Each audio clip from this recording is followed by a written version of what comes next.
Hello student, welcome to agri warriors.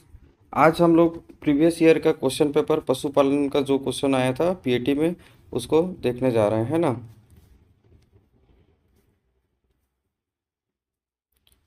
2023 में जो question आया था ना पीएटी में उसका सॉल्व पेपर को देखेंगे। ठीक, इससे आपको पता चल जाएगा कि किस टाइप का क्वेश्चन आता है पीएटी में। एक बार देख लीजिए, है ना।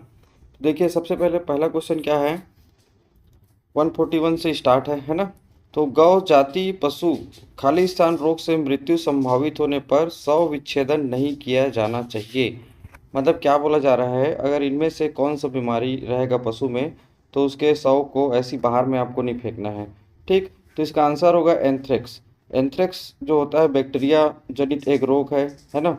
ये जो होता है पशुओं से इंसानों में भी फैलता है। इसलिए क्या करना चाहिए, इसके शव को, अगर इस रोग से ग्रसित पशु है, अगर उसकी मृत्यु हो जाती है तो इसके शव को अपने को क्या करना चाहिए, मिट्टी में दफना देना चाहिए। ठीक, तो उसी को बोला जा रहा है। उसके बाद दूसरा क्वेश्चन देखिए, गाय के दूध में लगभग खाली स्थान प्रतिशत पानी होता है। तो आप सब जानते हो गाय के दूध में कितना प्रतिशत होता है, 87। इसका आंसर क्या होगा, डी, 87। ठीक, वैसे भैंस के दूध में कितना प्रतिशत पानी होता है पूछेगा तो 82 से 84, है ना। बकरी के दूध में कितना पानी होता है तो 87। और क्या बोलते हैं, सिर्फ भेड़ के दूध में कितना पानी होता है तो 79। तो इससे एक क्वेश्चन आता ही है, इसको आप देख लीजिएगा।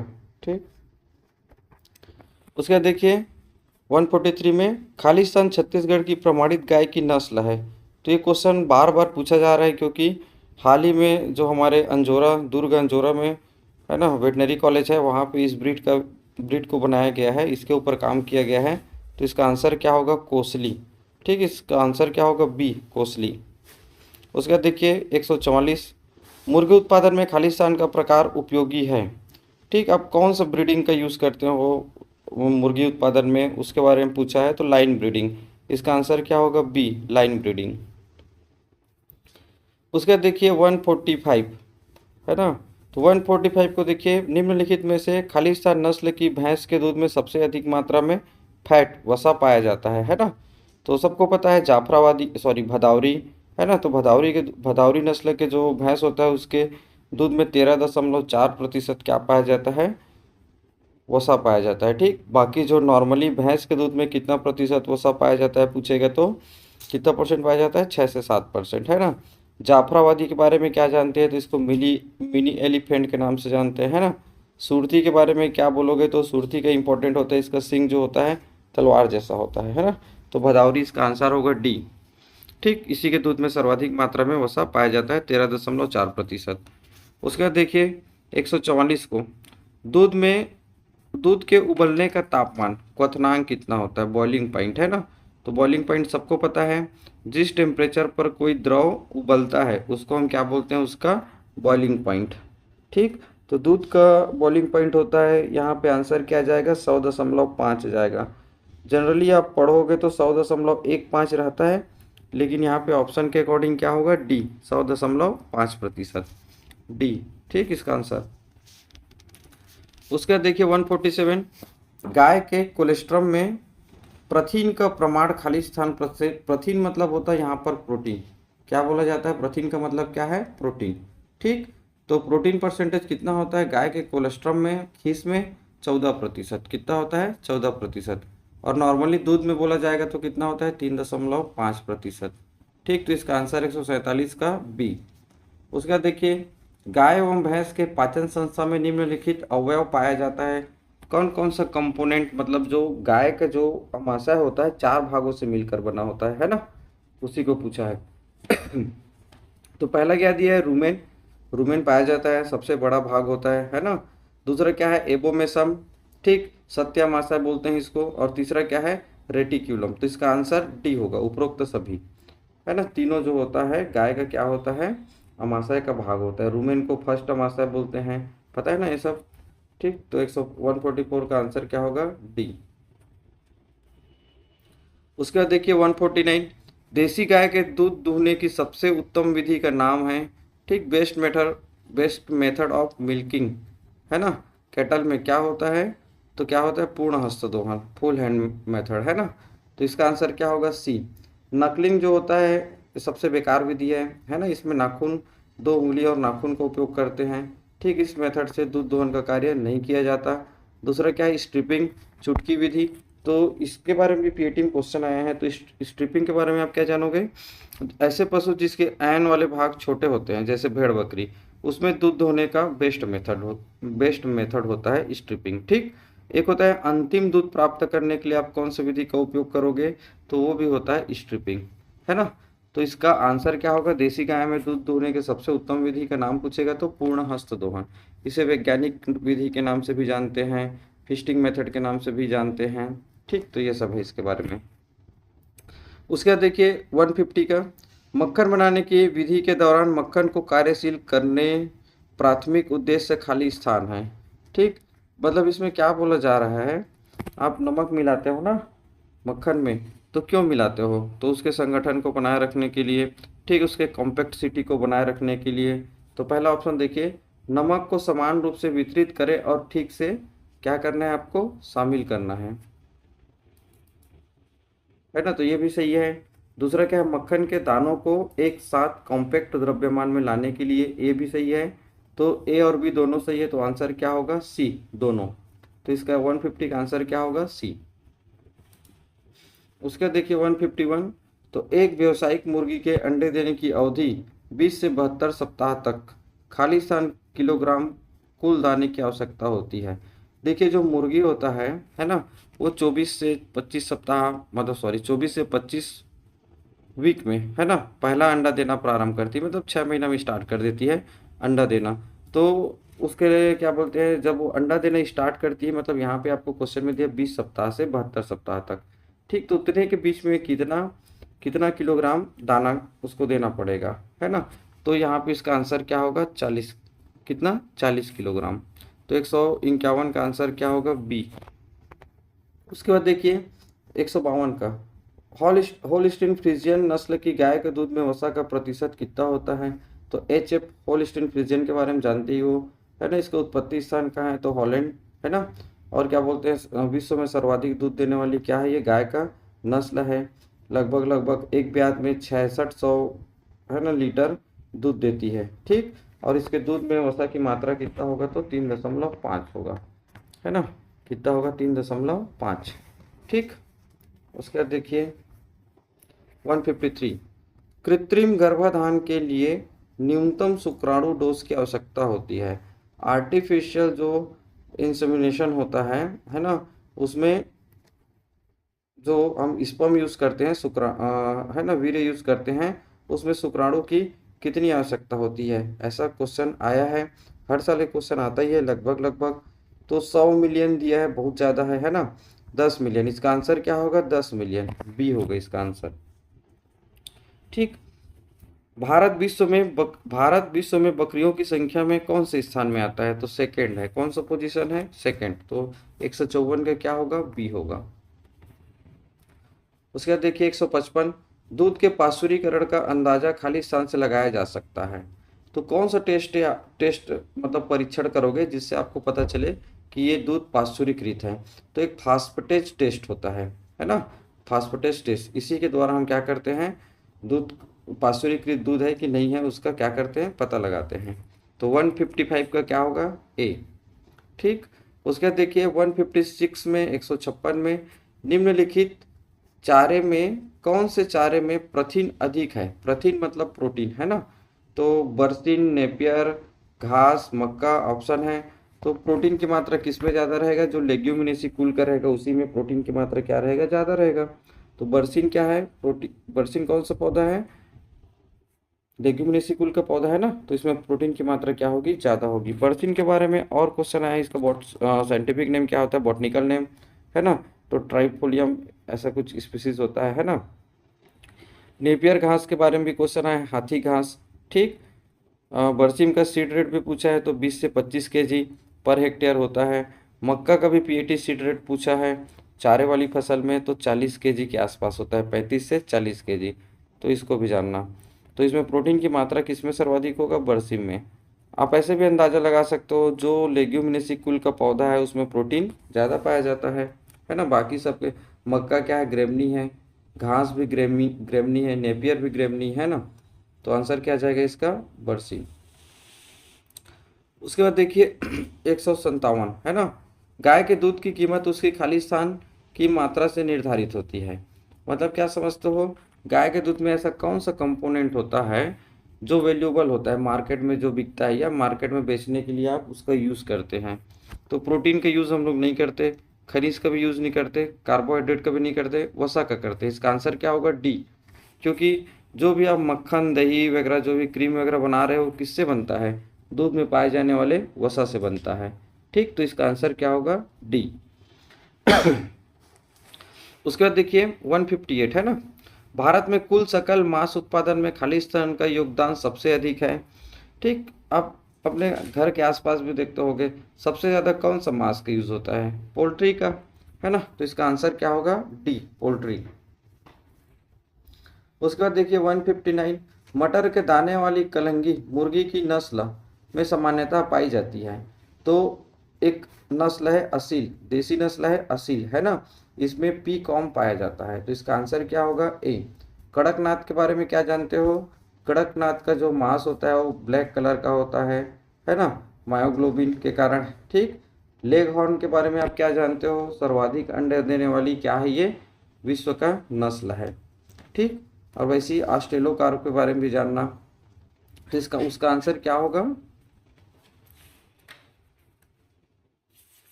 उसका आंसर क्या होगा? ए होगा। ठीक, क्या होगा? ए। 159 का आंसर क्या? ए। 160 को देखिए अब, अच्छी गुणवत्ता वाले साइलेज का पीएच होना चाहिए, है ना, तो इसमें आंसर होगा 3.5 से 4.5 के आसपास होता है। तो इसमें कौन है आंसर? 3.8 से 4.2। ए होगा इसका आंसर। क्या होगा? ए। जो साइलेज होता है उसका पीएच कितना होना चाहिए? 3.8 से 4.2। उसका देखिए 161, अंडे के उष्मायन के दौरान अंडे को घुमाना खालिस्तान में आवश्यक है। जब हम लोग क्या करते हैं, अंडे से चूजा प्राप्त करते रहते हैं, है ना, तो इंक्यूबेटर के अंदर में, ठीक, अंडे को रखते हैं, उसको हम क्या बोलते हैं? अंडा सेटर बोलते हैं, जिसको हम 45 के एंगल में रखते हैं, और 3 दिन से 18 दिन के अंदर अंडे को क्या बोलते हैं? इंक्यूबेटर में कितने दिन रखते हैं? 21 डेज रखते हैं, 21 दिन में उसका उद्भवन काल होता है। अंडे से चूजा बनने का टाइम पीरियड कितना होता है? उद्भवन काल बोलते हैं उसको, है ना, 21 दिन। तो जब आप तीसरे दिन से 18 दिन तक हम क्या करते हैं? अंडे को रोज पलटी करते हैं। ठीक, कितने एंगल पे रखते हैं? और उसको तो 45, तो ये भी इम्पोर्टेंट है। ठीक, ऊपर साइड पिछले साल नेक्स्ट जब 2019 में 18-19 में टीचर का एग्जाम हुआ था, तो यहाँ से क्वेश्चन आया था, अंडे के ऊपरी सिरा को ऊपर, मतलब अंडे का एक साइड ऊपर मतलब चौड़ा रहता है, एक साइड क्या रहता है? थोड़ा नुकीला। तो चौड़े साइड को क्या करते हैं? ऊपर में रखते हैं कि नीचे में रखते हैं? ऐसा क्वेश्चन आया था। ठीक, तो इसको भी जानना। तो इसका आंसर क्या होगा? अंडा सेटर। क्या होगा? अंडा सेटर, बी।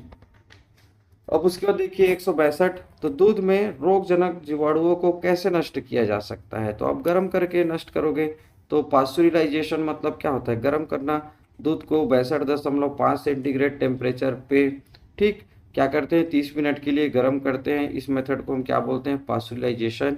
ठीक, तो इसी में आप क्या करोगे? रोगजनक जो जीवाणु रहता है उसको नष्ट करने के लिए इसी का उपयोग करोगे। जैसे होमोजिनाइजेशन लिखाया है ना, तो होमोजिनाइजेशन का मतलब क्या समझते हो आप?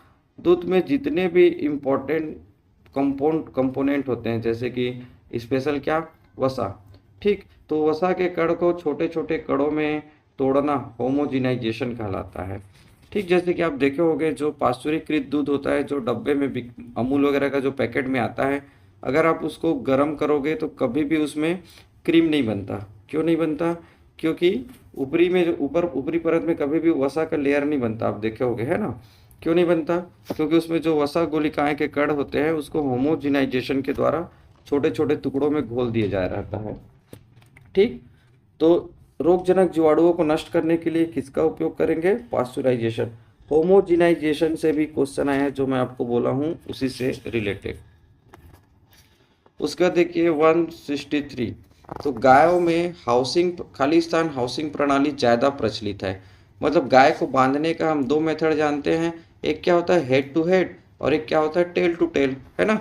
हेड टू हेड में क्या करते हैं, मतलब लाइन में अगर आप गाय गाय को बांध रहे हो तो उनका जो दो लाइन में जैसे आप बांध रहे हो उसको, तो जो उसके माउथ पार्ट होगा, वो सिर होगा, वो आमने सामने होगा।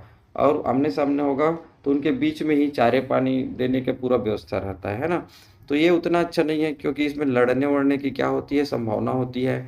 अगर कोई पशु कोई बीमारी से ग्रसित है तो बीमारी फैलने का चांसेस होता है। ठीक, तो इसका आंसर क्या होगा, बी, टेल टू टेल, है ना। इसमें साफ सफाई करने में भी क्या होता है, आसानी होता है टेल टू टेल में। ठीक, खाने वाने का भी सबका स्थान क्या होता है, अलग होता है। लड़ने वड़ने की समस्या नहीं होती। इसलिए एक जो क्या बोलते हैं आपका गायों में हाउसिंग प्रणाली जो बोल रहा हूँ सबसे ज़्यादा बेस्ट कौन है, तो टेल टू टेल, पूछ से पूछ बोलते हैं इसको, है ना। ठीक, समझ में आ गया। दो पशुशाला के बीच की दूरी कितनी होती है, पीएटी में आ चुका है, तो 16 मीटर। कितना होता है, 16 मीटर। देखिए अब नेक्स्ट 164 क्वेश्चन।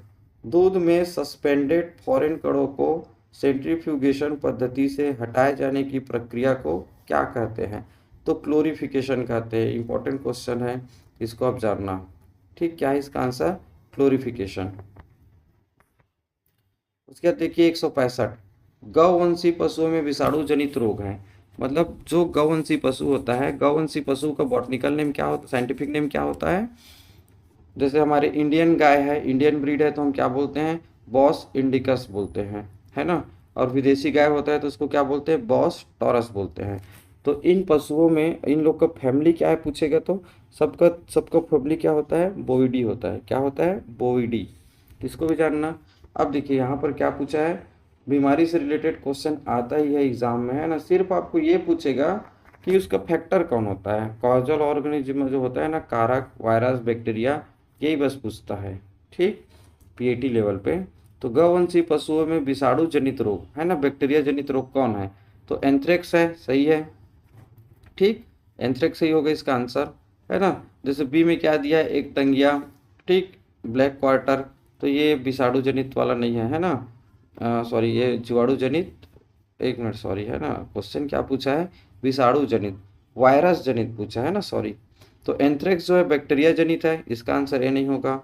एक टंगिया जो होता है ब्लैक क्वार्टर, ये भी बैक्टीरिया जनित होता है, तो ये भी नहीं होगा। रक्तस्रावी सेप्टिसीमिया, ये भी नहीं है। तो इसका एफएमडी आप सुनोगे, खुरपका एवं मुंह पका रोग, फूड एंड माउथ डिसीज बोलते हैं ना, एफएमडी। तो ये इसका आंसर होगा। ठीक, तो 165 का आंसर क्या होगा, डी। उसका देखिए 166, बछड़े की अच्छी वृद्धि के लिए उसके वजन के खाली स्थान प्रतिशत दूध आवश्यक है ना। तो इसको एकदम कॉमन क्वेश्चन है। उसके वजन के, उसके भार के बेस पे हम लोग क्या करते हैं, बछड़े को दूध देते हैं। उनके माँ से जो दूध प्राप्त होता है ना, तो उनके वेट के हिसाब से तो 10% देते हैं, है ना। बछड़े के भार के कितना प्रतिशत देते हैं, 10%।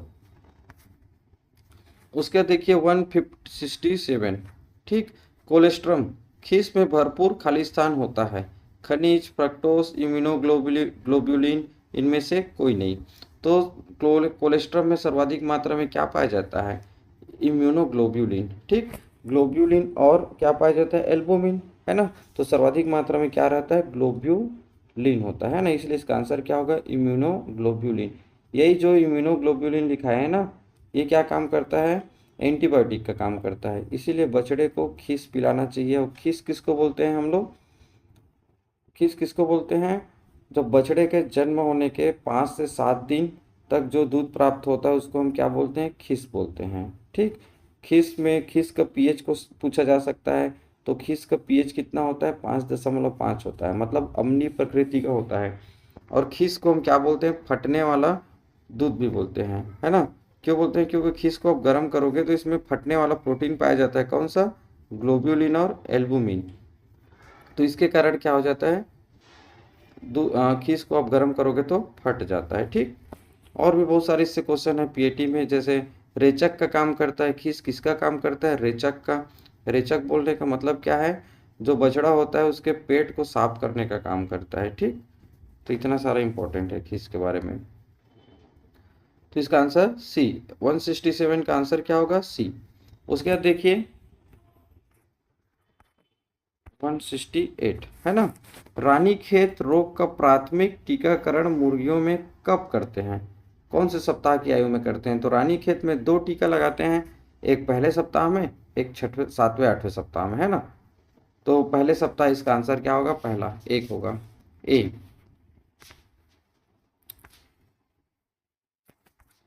उसके बाद देखिए 169, तो कार्निस कुक्कुट की नस्ल खालिस्तान प्रकार की है। तो कार्निस के बारे में जानते हो? कौन सा ब्रीड है ये? 4 उसमें बांटे हम लोग वर्ग में। एक होता है एशियाटिक, है ना, वर्ग। दूसरा क्या होता है? English class. तीसरा क्या होता है? मेडिटेरियन। और चौथा क्या होता है? अमेरिकन। तो ये जो कार्निस होता है वो क्या होता है? इंग्लिश क्लास के अंतर्गत आता है। किसके अंतर्गत आता है? इंग्लिश। और कार्निस को स्पेशली मांस के लिए पाला जाता है। किसके लिए पाला जाता है? मांस। तो 169 का आंसर क्या होगा? ए, मांस। कौन सा क्लास का है उसको भी जानना, इंग्लिश क्लास का, है ना। उसके बाद क्या है? 170, गाय के अग्र शुरुआती दूध में वसा की मात्रा खालिस्तान होती है। ये क्या बोला जा रहा है? जैसे गाय में दूध दोहन का कार्य कितने मिनट में कर लेना चाहिए? 5 से 7 मिनट में कर लेना चाहिए, ऐसा जानते हैं हम लोग, है ना। ठीक, क्योंकि ऑक्सीटोसिन हार्मोन का जो सिक्रेशन होता है पश्च पीयूष ग्रंथि से निकलता है, ऑक्सीटोसिन हार्मोन, है ना, वो केवल 5 से 7 मिनट के लिए ही निकलता है। इसलिए गाय में क्या बोलते हैं हम लोग, दोहन का कार्य 5 से 7 मिनट में कर लेना चाहिए, ऐसे जानते हैं। अब दोहन करने का ना 3 स्टेज होता है। ठीक, शुरू का जो 2 मिनट, शुरुआती 1 से 2 मिनट या 3 मिनट भी बोल सकते हो, है ना। उसके बाद 3 से 5 मिनट और उसके बाद 5 से 7 मिनट, तो 3 स्टेज होता है। तो जब शुरू 1 से 3 मिनट में क्या होता है, जो दूध आएगा गाय के दोहन, गाय में आप दूध का दोहन करोगे तो शुरुआती अवस्था में जो दूध प्राप्त होगा उसमें वसा की मात्रा बहुत कम होगा। ठीक, उसके बाद जो 3 से 5 मिनट सेकेंड स्टेज में जाओगे उसमें वसा की मात्रा धीरे से बढ़ेगा। फिर लास्ट जो 5 से 7 मिनट होता है तीसरा अवस्था, वहाँ पे क्या होता है? वसा की मात्रा सर्वाधिक होता है। इसीलिए कभी कभी क्वेश्चन भी, एक पीएटी में क्वेश्चन भी आया था, निम्न में से आप क्या नहीं करोगे तो वसा का सर्वाधिक हानि होगा। तो अंतिम दूध अगर प्राप्त नहीं करोगे तो वसा का क्या होता है? सर्वाधिक हानि। क्योंकि जो 5 से 7 मिनट होता है वहीं पर क्या होता है? वसा की मात्रा सर्वाधिक होता है। ठीक, तो इसका आंसर क्या होगा? 170 का ए, है ना। शुरुआती अवस्था में क्या होता है? वसा की मात्रा बहुत कम होता है दूध में। उसके बाद 171 देखिए, कुक्कुट आहार के लिए सामान्यतः किस घटक का उपयोग ऊर्जा स्रोत के रूप में किया जाता है? इस क्वेश्चन को पीएटी कई बार इधर उधर घुमा के पूछता है ना। कुक्कुट आहार में हम लोग कार्बोहाइड्रेट के लिए किसका उपयोग करते हैं? तो पीली मक्का आ चुका है। तो इसका आंसर क्या होगा? डी, मक्का। उसके बाद देखिए 172 में, दूध में मलाई क्रीम की परत ना बनने की प्रक्रिया क्या कहलाती है? देखिए अभी इसके पहले बताया था मैं आपको, अगर आप दूध में होमोजिनाइजेशन किए रहोगे, मतलब क्या? दूध में जो वसा के कण होते हैं उसको पूरी तरह से घोल दिए रहोगे, छोटे छोटे टुकड़ों में बांट दिए रहोगे, उस प्रोसेस को बोलते हैं होमोजिनाइजेशन। ठीक, तो इस कंडीशन में अगर आप दूध को गर्म करोगे तो उसके क्या बोलते हैं, दूध को गर्म करोगे तो ऊपरी परत में क्रीम का निर्माण नहीं होता। आपको करना ही है तो प्रैक्टिकल कर लेना। ठीक, अमूल दूध जो होता है उसका पैकेट लाना, उसको गर्म करना। गर्म करोगे तो कभी भी उसके ऊपर में क्रीम का लेयर नहीं बनता। क्यों नहीं बनता? क्योंकि ये होमोजिनाइज्ड मिल्क होता है। ठीक, तो इसका आंसर क्या होगा? A, homogenization. उसके बाद देखिए 173, world organization for animal health Paris द्वारा भारत को खालिस्तान गाय के रोगों से संक्रमण मुक्त देश घोषित किया गया है। हाल ही में हमारे देश में ये रिंडर पेस्ट, है ना, और संक्रामक गौ जाति प्लूरो, ये जो निमोनिया होता है ये अब हमारे देश के गायों में नहीं होता है ना। तो जो world organization for animal health है जो पेरिस में स्थित है, ठीक, ये हमारे देश में इस बीमारी से क्या कर दिया गया है? उसको मुक्त कर दिया गया है। जैसे हाल ही में भारत देश को कौन सी बीमारी से मुक्त किया गया है? पोलियो से, है ना। वैसी पशुओं में ये रिंडर पेस्ट और संक्रामक गौ जाति प्लूरो निमोनिया से क्या कर दिया गया है? मुक्त कर दिया गया है। तो इसका आंसर क्या होगा? ए। कौन सा होगा आंसर इसका? ए। उसके बाद देखिए 174, यद्यपि दूध एक आदर्श भोजन है किंतु इसमें किस चीज़ की मात्रा कम होती है ना। तो देखिए कैल्शियम, फास्फोरस, आयरन, मैग्नीशियम दिया है। तो दूध में एक खनिज लवण होता है आयरन, है ना, वो नहीं पाया जाता है। ठीक, तो इसका आंसर क्या होगा? आयरन, ए, सॉरी सी। आंसर क्या होगा? सी। और दूध में सर्वाधिक मात्रा में कौन सा खनिज लवण पाया जाता है पूछेगा तो कैल्शियम। ठीक, बाकी फास्फोरस भी पाया जाता है, मैग्नीशियम भी पाया जाता है। एब्सेंट कौन होता है तो आयरन। निम्नलिखित में से बकरी की कौन सी नस्ल मांस उत्पादन के लिए अच्छी है 175 में? तो सबसे बेस्ट होता है ब्लैक बंगाल। क्या होता है मांस उत्पादन के लिए सबसे बेस्ट बकरी का? ब्लैक बंगाल। अब देखिए यहाँ पे जमुना परी के बारे में पूछा है ना। तो जमुना परी बकरी को देसी बकरी या ग्रामीण बकरी के नाम से भी जानते हैं।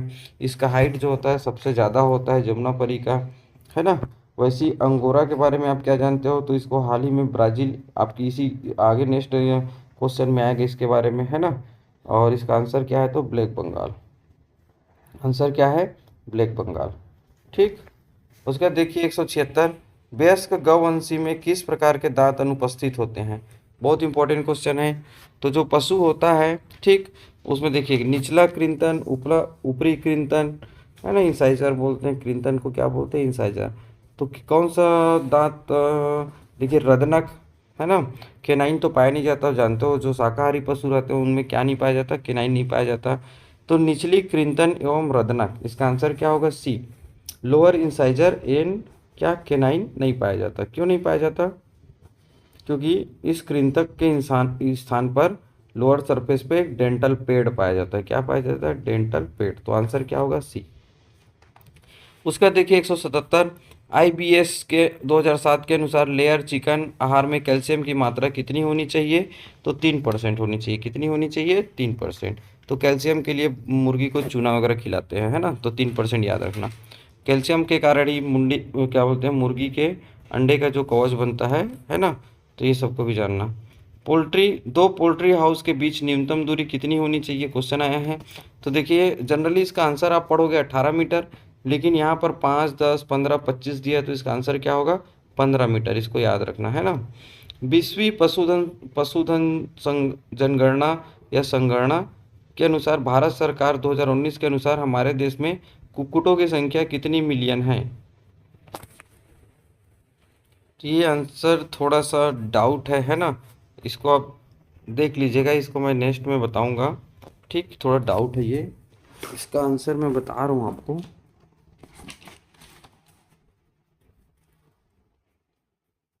इसका आंसर है आपका 851, है ना।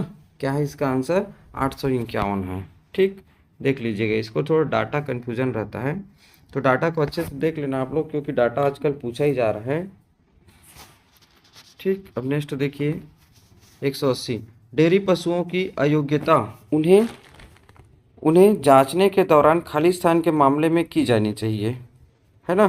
जो डेयरी पशु होता है उसकी अयोग्यता को आप कैसे जानोगे? तो इसमें क्या है? स्थायी लंगड़ापन, ये भी सही है ना। ब्लाइंड थन क्वार्टर एवं निप्पल, ये भी सही है। तो आंसर क्या होगा? दोनों। इसका आंसर क्या होगा? 180 का सी। उसके बाद देखिए 181 का, दुधारू पशुओं को पहचानने के लिए अधिकतम अंग खाली स्थान को देते हैं तो थन को देते हैं, है ना। क्योंकि जब आप क्या बोलते हैं पशुओं में क्या करोगे, ये पीटी में एक क्वेश्चन एक बार और आ चुका है ना। ये थन के बारे में कितना अंक दिया जाता है? तो 36 अंक दिया जाता है। कितना अंक दिया जाता है? 36। तो 181 का क्या होगा आंसर? बी। एन वाले भाग को ही देखते हैं, थन वाले भाग को। ठीक, उसके बाद क्या देखिए 182 का, भारत की खालिस्तान नस्ल की गाय ब्राज़ील में दूध उत्पादन में उपयोगी साबित हुई है। ठीक, तो यही ओंगल लिखा है ना, ओंगल करके, यही होगा। इसका आंसर क्या होगा? ओंगल। ठीक, थार पारकर के बारे में क्या जानते हो? ये दुकाजी नस्ल है, भारतीय नस्ल है ना। साहीवाल के बारे में क्या जानते हो? भारत में सर्वाधिक दूध देने वाली गाय का नस्ल है। ओंगल क्या है? तो ये क्या है? हाल ही में इसका उपयोग हम लोग कहाँ पे कर रहे हैं? ब्राज़ील में कर रहे हैं। ठीक, और कोसली के बारे में पता ही है, ये भी क्वेश्चन आ चुका है। तो छत्तीसगढ़ में जो अंजोरा, दुर्ग अंजोरा में है ना वेटनरी कॉलेज, वहाँ पे क्या किया जा रहा है? इसका यही ब्रीड को बनाया गया है, कोसली। तो छत्तीसगढ़ की कौन सा ब्रीड है? क्वेश्चन भी आता है तो कोसली। उसके बाद देखिए हलीकर नस्ल की गाय किस राज्य में है? आपको रट के जाना पड़ेगा, इसको कर्नाटक है। क्या है? कर्नाटक। उसके बाद देखिए 154, गाय के ताजे दूध का पीएच खालिस्तान से खालिस्तान के मध्य होता है तो कितना होता है? 6.4 से 6.6। आंसर क्या होगा इसका? सी होगा। आंसर क्या होगा इसका? सी। ठीक, उसके बाद देखिए भारत में श्वेत क्रांति के जनक कौन है? तो वर्गीस कुरियन है। कौन है? Verghese Kurien. Swami M S Swami M S sorry doctor M S Swaminathan के बारे में आप क्या जानते हो? तो भारत में हरित क्रांति के जनक है। नॉर्मन बोरलॉग के बारे में आप क्या जानते हो? तो ये विश्व में क्या बोलते हैं, हरित क्रांति के क्या हैं, जनक है। हरित क्रांति कब आया भारत में? तो 1966 में आया। और क्या बोलते हैं, दूध क्रांति या श्वेत क्रांति कब आया? तो 1970 में आया। ठीक। अब 186 वाला क्वेश्चन देखिए, दूध शर्करा का रासायनिक नाम है। यह क्वेश्चन को उल्टा घुमा के भी पूछता है, दूध में जो शर्करा होता है वो मोनोसेकेराइड होता है कि डाइसेकेराइड होता है, ऐसे करके, है ना। तो इसका रासायनिक नाम क्या होगा? लैक्टोस होगा। क्या होगा? लैक्टोस। इसका आंसर क्या है? डी। आंसर क्या है? डी। ये क्वेश्चन हर साल पीएटी में पूछा है, इसको याद रखना, है ना। अलग अलग तरीके से पूछता है। दूध का मिठास का कारण क्या होता है? ठीक। दूध में जो कार्बोहाइड्रेट पाया जाता है वो किस टाइप का होता है? मोनोसेकेराइड होता है कि डाइसेकेराइड होता है ना। तो डाइसेकेराइड होता है। और लैक्टोस क्या है? डाइसेकेराइड। सुक्रोज के बारे में क्या जानते हैं? तो शक्कर में मिठास का कारण होता है सुक्रोज। फ्रक्टोज के बारे में आप क्या जानते हो? तो फ्रक्टोज एक मोनोसेकेराइड है जो फल के मिठास का कारण होता है। ठीक है ना। तो 186 खत्म। अब क्या है? 187, खूनी दस्त मुर्गियों के किस रोग का सामान्य लक्षण है? पूरा क्वेश्चन रिपीटेड क्वेश्चन है। अगर आप 10 साल का भी क्वेश्चन पढ़ लिए तो आपका 50% क्वेश्चन सॉल्व हो जाता है ना। तो देखिए, खूनी दस्त मुर्गियों में किस रोग का सामान्य लक्षण है? तो कॉक्सीडियोसिस। ठीक। कौन है इसका आंसर? कॉक्सीडियोसिस। एक प्रोटोजोन्स रोग है ये, है ना। क्या है? प्रोटोजोआ के द्वारा होने वाला एक रोग है। तो इसका आंसर क्या होगा? ए, कॉक्सीडियोसिस। ठीक। एक फाउल हैजा लिखाया है, ये बैक्टीरिया जनित रोग है। फाउल चेचक लिखा है, ये वायरस जनित रोग है। पुलोरम जो होता है सफ़ेद दस्त को बोलते हैं, क्या बोलते हैं? सफ़ेद दस्त को। ये भी बैक्टीरिया जनित रोग है। तो सबसे क्वेश्चन आ चुके हैं आपके पीएटी में। पुलोरम से भी क्वेश्चन है, किस प्रकार का रोग है, मतलब इसका रोग वाहक रोग कारक कौन होता है, वायरस होता है कि बैक्टीरिया। तो पुलोरम और हैजा दोनों का कारक कौन है, रोग कारक? बैक्टीरिया है। और फाउल चेचक का कौन है? वायरस है ना। और ये जो खूनी दस्त बोल रहे हो किसके कारण होता है, लक्षण क्या है? तो कॉक्सीडियोसिस, प्रोटोजोआ से होने वाला एक डिसीज है। ठीक। उसके बाद देखिए 188 में, डेयरी पशुओं के सांद्र मिश्रण में यूरिया खालिस्तान प्रतिशत की दर से मिलाया जा सकता है। देखिए, डेयरी पशु जो होता है ना, उनमें दूध उत्पादन को बढ़ाने के लिए उनके आहार में यूरिया की मात्रा दिया जाता है ना। तो अगर आप 1% दोगे तो दूध उत्पादन क्या हो जाता है? बढ़ जाता है। तो इसका आंसर क्या होगा? 1%। क्या होगा इसका आंसर? 1%, ए। ठीक। उसके बाद देखिए 189, 1 हेक्टेयर नेपियर चारा लगाने के लिए लगभग खाली स्थान संख्या स्लिप की आवश्यकता होती है। तो इसको आपको रटा होना चाहिए, है ना। तो ये कितना? इसका आंसर सी। क्या है इसका आंसर? सी। ठीक। 40,000। कितना? 40,000। उसके बाद देखिए, डबल टोन दूध में वसा का प्रतिशत कितना होता है? टोन्ड मिल्क जानते हैं, जिसमें वसा की मात्रा को निर्धारित करते हैं, उसको हम क्या बोलते हैं? Toned milk. तो टोन्ड मिल्क अगर पूछेगा तो 3% होता है वसा की मात्रा। अगर डबल टोन्ड पूछेगा तो 1.5% होता है इसमें वसा की मात्रा। तो 190 का आंसर क्या होगा? 120, सॉरी 1.5 बी। उसके बाद देखिए 191, वर्ष 2019 की पशु जनगणना में देसी गाय की संख्या खाली स्थान प्रतिशत बढ़ गई है। ये क्वेश्चन बार बार आ रहा है, 2-3 एग्जामों में आ गया है, तो आप इसको अच्छे से पढ़ लेना। कितना है ये? 10%। कितना है? 10%। लेकिन आप करेंट अफेयर में पढ़ोगे, है ना, अभी तो उसमें 4.2% दिया है, लेकिन इसमें एग्ज़ाम में स्पेशली देसी गाय को पूछा है, इसलिए इसका आंसर क्या होगा? 10%, है ना। उसके बाद देखिए 192, गाय के दूध के पीले रंग होने का कारण क्या होता है? सबको पता है, बीटा कैरोटीन, है ना। क्या होता है? कैरोटीन। तो इसका आंसर क्या होगा? सी। ठीक। और ऐसी भैंस का दूध का सफ़ेद रंग का कारण पूछेगा तो क्या होता है? Casein protein. अब उसके बाद देखिए 193, गाभिन गाय को खालिस्तान किलोग्राम सघन चारे की अनिवार्यता आवश्यक होती है। ठीक। गाभिन गाय को 193 का देखिए हम लोग कितना चारा देते हैं, है ना। तो 2 से 3 किलोग्राम। क्या है? 2 से 3 किलोग्राम। ठीक। ये हो गया। अब उसके बाद देखिए 194, श्वसन संस्था में ऑक्सीजन एवं कार्बन डाइऑक्साइड का आदान प्रदान खाली स्थान में होता है।